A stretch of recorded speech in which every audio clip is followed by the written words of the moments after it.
Imagínense por un momento, en las sombras de la poderosa Roma, un grupo de personas se reúne en secreto. No están planeando un golpe de Estado ni conspirando contra el emperador. Su única arma es la fe, y su única misión es compartir un mensaje que cambiará el mundo para siempre. Bienvenidos a un viaje en el tiempo, a los primeros centros cristianos secretos. Hoy vamos a desenterrar los secretos, las curiosidades y el increíble valor de aquellos que se atrevieron a creer cuando era más peligroso. Para entender por qué se reunían en secreto, tenemos que situarnos en el Imperio Romano del siglo I.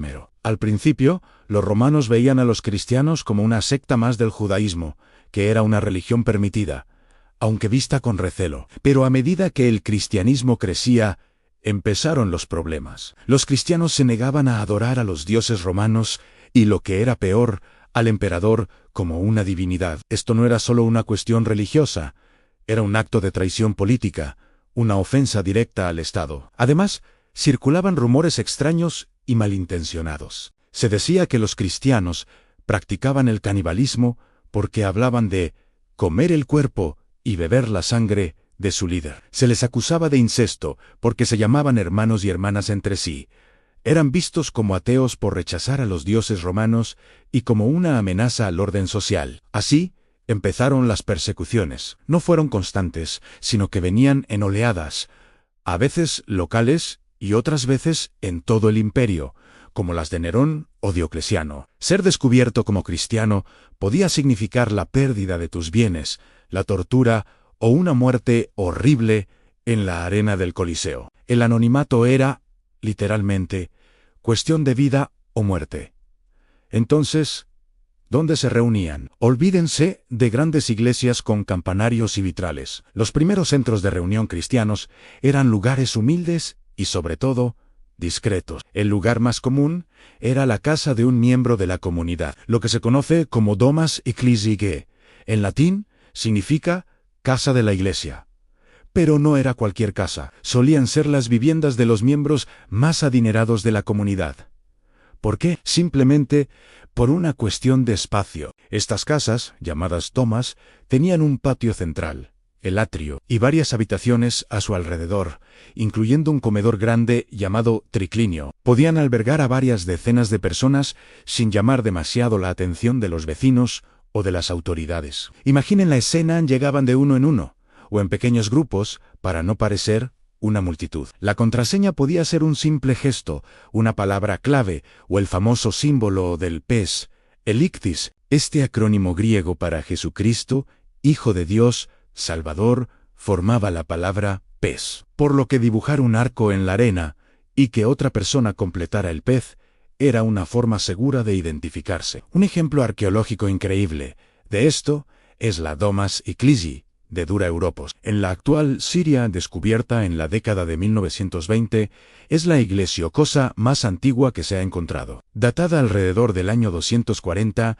era una casa normal que fue modificada. Una pared entre dos habitaciones se derribó para crear una sala de reuniones más grande, y otra habitación se transformó en un baptisterio, con una pila para el bautismo y, lo más fascinante, las paredes decoradas con algunos de los frescos cristianos más antiguos que existen. Vemos imágenes del buen pastor, de Adán y Eva, y de la curación del paralítico. Estas no eran solo decoración, eran herramientas visuales para enseñar la fe a una comunidad que, en su mayoría, no sabía leer ni escribir. Era su catecismo visual, su Biblia en imágenes, oculta en una casa cualquiera. Otro lugar emblemático de reunión eran las catacumbas. Hay un mito popular que dice que los cristianos vivían en las catacumbas, pero eso no es del todo exacto. Las catacumbas eran, ante todo, cementerios subterráneos. La ley romana prohibía los entierros dentro de los muros de la ciudad, así que tanto paganos como judíos y cristianos excavaban estas redes de túneles en las afueras para enterrar a sus muertos. ¿Por qué se reunían allí?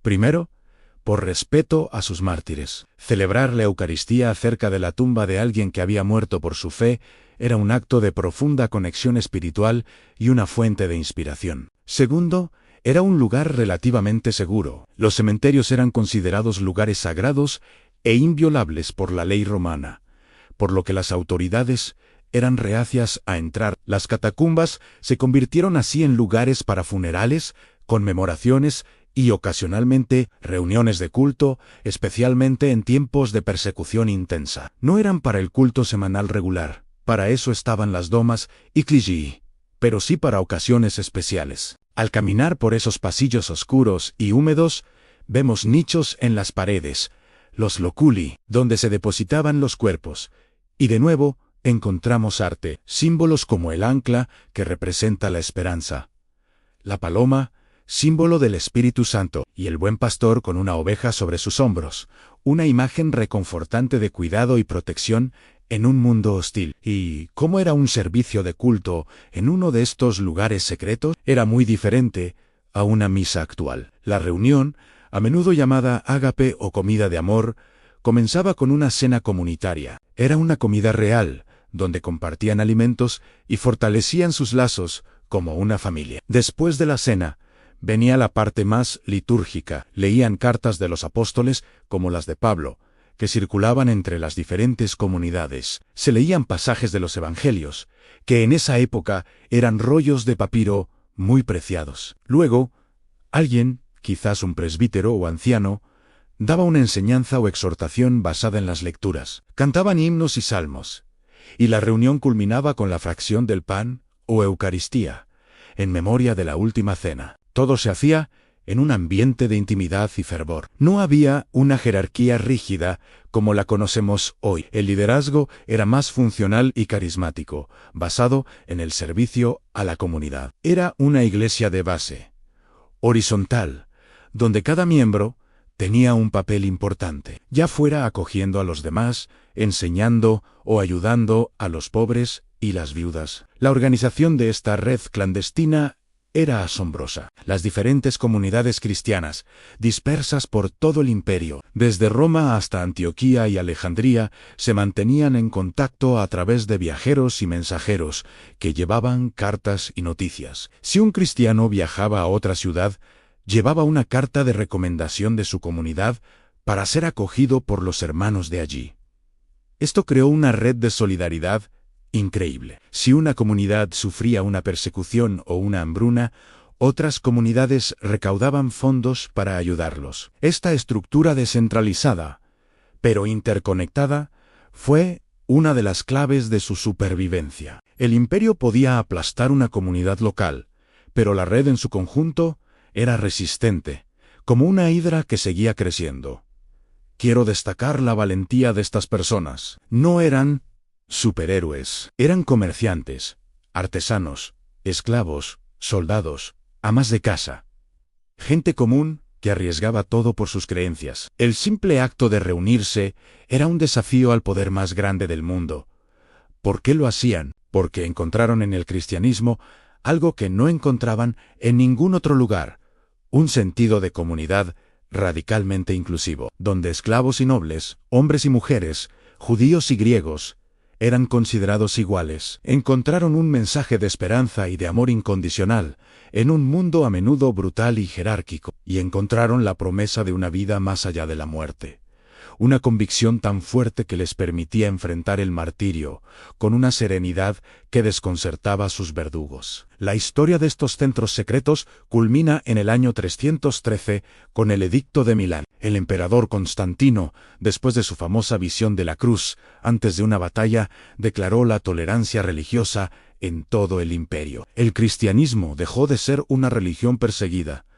De repente, ya no era necesario esconderse. Las domos y cligie se transformaron en iglesias públicas. Se empezaron a construir grandes basílicas, a menudo sobre las tumbas de los mártires. Como la Basílica de San Pedro en Roma. La fe, que nació en la clandestinidad, salió a la luz del día y en menos de un siglo se convertiría en la religión oficial del Imperio Romano. Reflexionar sobre estos humildes comienzos es fundamental. Nos recuerda que la fe no necesita grandes catedrales ni poder político para florecer. Nació en la intimidad de los hogares, en la oscuridad de los cementerios, alimentada por la valentía de gente corriente. Su legado no está solo en las piedras de las antiguas ruinas, sino en el espíritu de comunidad, sacrificio y esperanza que transmitieron a través de los siglos.